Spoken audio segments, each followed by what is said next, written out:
सिद्धार्थ एक नंबर का फ्लर्ट लड़का था। वो ऑनलाइन दोस्ती करके लड़कियों को फंसाकर उनका फायदा तो उठाता ही था। कॉलेज की कई लड़कियों के साथ भी उसके संबंध थे। वो एक लड़की के साथ कुछ दिन रहता, फिर उसे छोड़कर किसी और को अपने जंगल में फंसाता। एक दिन वो अपनी गर्लफ्रेंड आयशा के साथ एक रेस्टोरेंट में बैठा हुआ था। बोल आयशा, क्या खाएगी? अरे वही अपना फेवरेट चिकन बर्गर, और क्या। दोनों बातें कर ही रहे थे कि तभी उनके पास एक बहुत ही खूबसूरत लड़की जिसका नाम रंभा था, वो वेटर की ड्रेस में थी, उनके पास आई। Sir your order. अपने सामने इतनी खूबसूरत लड़की को देखकर सिद्धार्थ की आंखें उसी पर टिक गई। वो उसे एकटक घूरने लगा। तभी आयशा ने कहा, ओए क्या हुआ तुझे, इस वेटर को ऐसे क्यों घूर रहा है? तभी रंभा ने एक बार फिर से पूछा, सर योर ऑर्डर। सिद्धार्थ कुछ कहता उसके पहले ही आयशा ने उससे कहा, 2 चिकन बर्गर ले आओ फटाफट। रंभा उनका ऑर्डर लाने चली गई, लेकिन सिद्धार्थ की आंखें अब भी उसे ताड़ रही थी। वो मन ही मन सोच रहा था, कितनी सुंदर लड़की है ये। इस रेस्टोरेंट में मैं कितनी बार आया हूँ, फिर ये मेरे रडार से कैसे बच गई? कोई नहीं, अब जब इस पर मेरी नजर पड़ गई है तो जल्द ही ये मेरी बाहों में होगी। उस दिन के बाद वो कई बार उस रेस्टोरेंट में गया और रंभा से किसी न किसी बहाने बात करने की कोशिश की। रंभा ने उसकी हरकतों को ज्यादा नोटिस तो नहीं किया, लेकिन एक ही कस्टमर बार बार आए तो आप उसे पहचान तो जाते ही हैं। एक बार की बात है, आज तो बहुत देर हो गई है, एक भी ऑटो सड़क पर नहीं दिख रहा है, कैसे जाऊंगी मैं घर? तभी उसके फोन पर उसकी माँ का कॉल आया। क्या हुआ बेटा, कोई ऑटो मिला क्या? नहीं माँ, अभी तक तो नहीं मिला। फिर तू कैसे आएगी? मुझे तेरी चिंता हो रही है। क्या माँ, किस बात की चिंता? ये पहली बार तो है नहीं कि मुझे लौटने में देर हो गई हो। थोड़ा वेट करती हूँ, कोई ना कोई ऑटो वाला जरूर मिल जाएगा। घड़ी की सुई धीरे धीरे आगे बढ़ रही थी, लेकिन कोई ऑटो वाला अभी तक रंभा को नहीं दिखा था। तभी एक लंबी सी कार रंभा के बगल में आकर रुकी। गाड़ी का शीशा डाउन हुआ और सिद्धार्थ ने रंभा से कहा, एक्सक्यूज मी, आप किसी का इंतजार कर रही हैं क्या? मैं ऑटो वाले का इंतजार कर रही हूँ। इतनी रात को कहाँ मिलेगा आपको ऑटो वाला? अगर आप बुरा नहीं माने तो मैं आपको आपके घर छोड़ दूं? अरे नहीं नहीं सर, मैं चली जाऊंगी। देखिए आप मेरी बात मानिए, इतनी रात को इधर कोई ऑटो वाला नहीं आता। चलिए मैं आपको आपके घर छोड़ देता हूँ। रंभा के पास कोई ऑप्शन नहीं था तो वो उसकी कार में बैठ गई। सिद्धार्थ ने उसे घर छोड़ दिया। धीरे धीरे सिद्धार्थ रंभा से किसी न किसी बहाने से मिलने लगा। वो रंभा के सामने खुद को बेहद शरीफ दिखाने की कोशिश करता। धीरे धीरे रंभा को वो अच्छा लगने लगा। एक दिन की बात है, सिद्धार्थ ने रंभा को प्रपोज कर दिया। सर ये आप क्या कह रहे हैं? कहाँ मैं, कहाँ आप?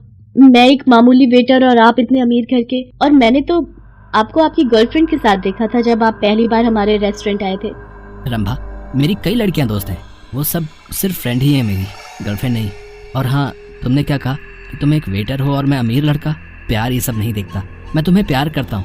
अगर तुमने इनकार भी किया तो भी मैं तुमसे प्यार करता रहूंगा, क्योंकि सच कहूँ तो मैं तुम्हारे बिना बिल्कुल नहीं रह सकता। सिद्धार्थ ने अपनी बातों के जाल में रंभा को फंसा लिया और रंभा को भी सच में यकीन हो गया कि सिद्धार्थ उसे प्यार करता है। जबकि सिद्धार्थ तो एक और शिकार को अपने जाल में फंसता देख मन ही मन खुश हो रहा था। एक बार की बात है, रंभा ने जब सिद्धार्थ से शादी की बात कही तो वो चिढ़ गया और उस दिन उसने रंभा को ऐसी ऐसी बातें सुनाई कि उसका असली चेहरा रंभा के सामने आ गया।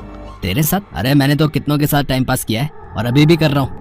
तुम ये सब क्या कह रहे हो सिद्धार्थ? तुम मेरे साथ टाइम पास कर रहे हो? देखो सिद्धार्थ, ऐसा मत कहो। तुम्हें पता है ना, मैंने अपना सब कुछ तुम्हें सौंप दिया है। हाँ, वो तो कितनों ने सौंपा है, तो क्या मैं सबसे शादी करता फिरूं? सिद्धार्थ, मैं बर्बाद हो जाऊंगी, किसी को मुंह दिखाने के लायक नहीं रहूंगी। वो तेरा टेंशन है, मैं क्या करूं? चलो अब मुझे देर हो रही है, नगमा का फोन बार बार आ रहा है, मुझे उससे मिलने जाना है। रंभा को गहरा सदमा लगा और उसने एक ऊंची बिल्डिंग से कूदकर आत्महत्या कर ली।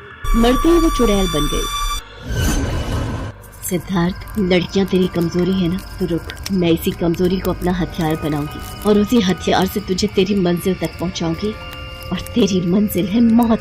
पिछले 5 दिनों से सिद्धार्थ ऑनलाइन चुड़ैल.com पर एक बहुत ही खूबसूरत लड़की से चैट कर रहा था।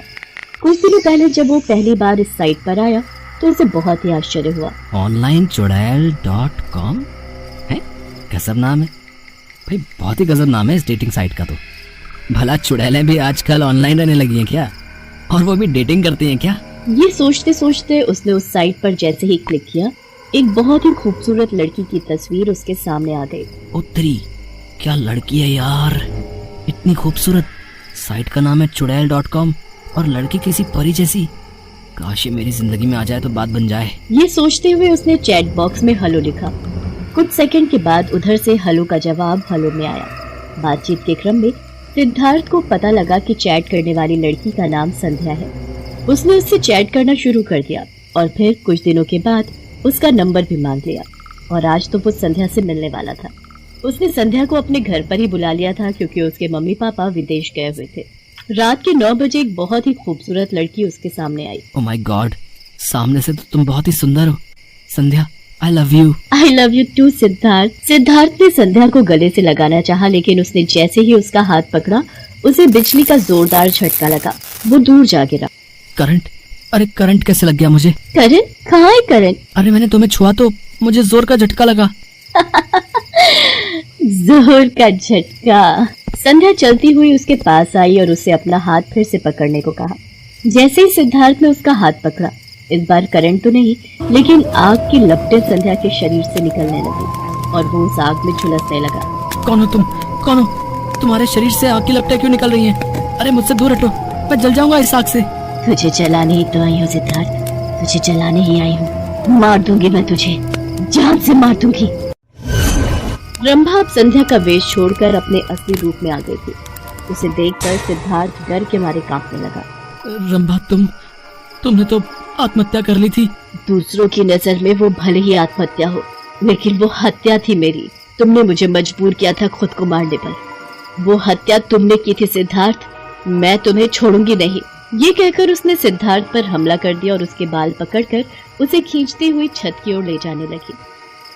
चुड़ैल के रूप में रंभा उसे छत पर ले गई और वहां से उसे नीचे फेंक दिया।